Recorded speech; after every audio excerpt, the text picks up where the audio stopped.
महाराष्ट्रातील 40 भाविकांसह निघालेली बस नेपाळमध्ये नदीपात्रात कोसळल्याची दुर्दैवी घटना घडली।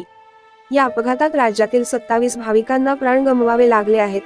दुर्घटनेतील 17 जखमींवर नेपाळमधील रुग्णालयात उपचार सुरू आहेत। पोखराहून काठमांडूच्या दिशेने जात असताना महाराष्ट्रातील भाविकांची एक बस तनहुन जिल्ह्यातील मार्त्यांगडी नदीत कोसळली होती। एकूण 110 भाविक तीर्थयात्रेसाठी गेले होते। यातील 40 भाविकांसोबत मात्र अनर्थ घडला। अयोध्या येथे श्रीरामाचे दर्शन घेतल्यानंतर नेपाळला जात असताना जळगाव जिल्ह्यातील 27 जणांचा मृत्यू झाल्याचे वृत्त आहे। 40 प्रवाशांची ही बस काठमांडूतून जात असताना बस नदीत कोसळून अपघात झाला होता। यामध्ये 27 भाविकांचा मृत्यू झाला तर त्यापैकी किती बचावले याचा निश्चित आकडा समोर आला नव्हता। अपघातग्रस्त बसमधून 24 जणांचे मृतदेह बाहेर काढण्यात बचाव पथकांना यश मिळाले होते। 16 तारखेला दुपारी गेले। आज सकाळी 11:30च्या दरम्यान त्यांचा ॲक्सिडेंट झालेला। अजून पूर्ण डिटेल काही आली नाही। गावातले किती लोक गेले? गावातले 20-25 जण आहेत। आमच्या वाड्यातले 8 जण आहेत। आणि हे कधीपासून गेले होते? 16 तारखेपासून। कोणत्या गावांना जाणार होते? नेपाळ आधी इथे गेले, अयोध्या गेले, अयोध्याला आरती वगैरे गेली नेपाळकडे। तुमच्या परिवारातलं या सहलीला कोण कोण गेलेलं आहे?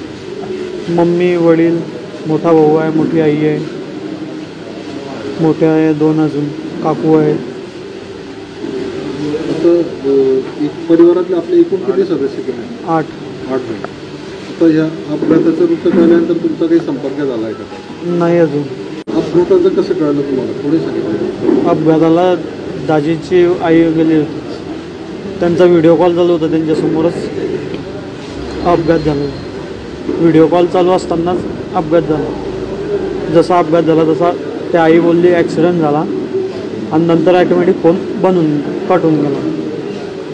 तेव्हा ते कळलं आम्हाला। 4 लेडीज होत्या आणि 2 जेंट्स होते आणि समजा आमच्या त्याचा मुलगा त्याची वाईफ मुलगी, तसे आमच्या घरातलं होतं। 16 तारखेला इथून दुपारी 1:30 वाजेला बसले गाडीनं। ते आपले अयोध्याला उतरले।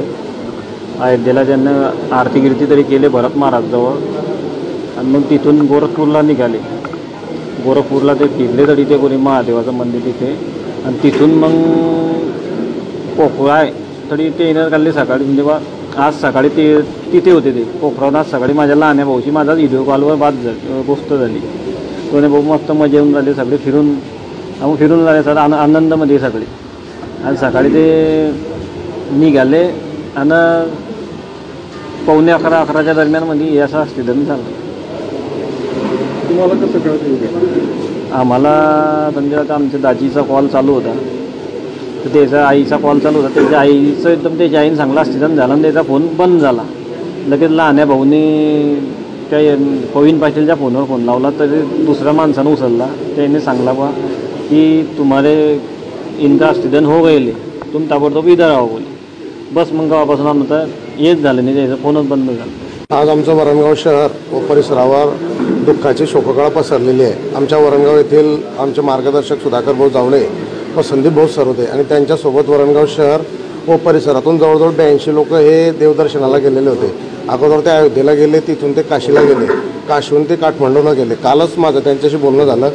त्यांनी सांगितलं की आज आम्ही इथे पाऊस चालू आहे, उद्या आम्ही परवासाला निघणार आहे। आणि आज सकाळी माहिती मिळाली की बस ही दरीत कोसळली 11-11:30च्या सुमारास आणि फार मोठी ही दुःखद घटना झालेली आहे।